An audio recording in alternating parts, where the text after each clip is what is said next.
Burgess. Thank you, Mr. Chairman. Mr. Slavic, I just will say that my experience was similar to yours. I live in Texas, so I did try, just while we were sitting here spending some time together this morning, try to sign up on the Exchange for Texas, and I ended up with a similar result as you did. I just have to say, here we are 3 weeks into the open enrollment period, and I can't think that anyone on this panel this morning would think that that is acceptable, that this system would still work so poorly, regardless of the state involved. Ms. Campbell, can you tell me at this point how many people have signed up through CGI?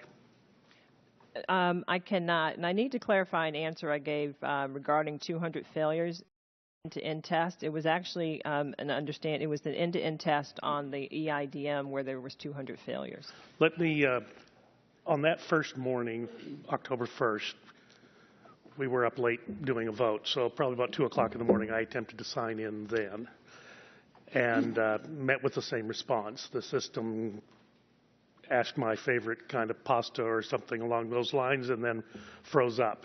And then, like Mr. Slavic, I've never gotten a confirmatory email on any of the many times that I've sent that information through. What happens to that information? Ms. Campbell? What? That's on the EIDM side, so I'd have to. And so what happens to that information? Can I ever get it back? So I can relate my own experience. Of course, when I found out that I didn't get an email back, I called the QSSI team to see what happened. Indeed, EIDM had a record of my transaction, received the transaction, and we know that EIDM received my submission. We also know that they sent that transaction over to the marketplace, and as I mentioned, EIDM is only a tool used in the registration process. It's not the registration process. Beyond that, I don't have any visibility. But again, I asked my question. Can I get that information back?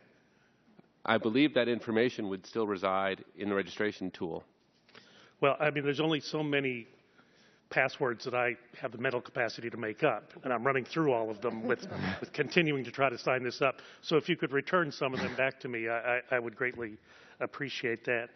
So, Ms. Campbell, you referenced a number in question of Dr. Murphy about the amount of money that CGI had received for this contract. So to clarify, that's the total contract value through the out year. So to clarify, that's the total contract value through the out years. That's not the dollars that we have received to date. The dollars that we have received to date is in the range of about $112 million. So are all of these fix-its that are occurring now, were those included in that $12 million bill, or are there ongoing invoices that are going to have to be reimbursed from CGI?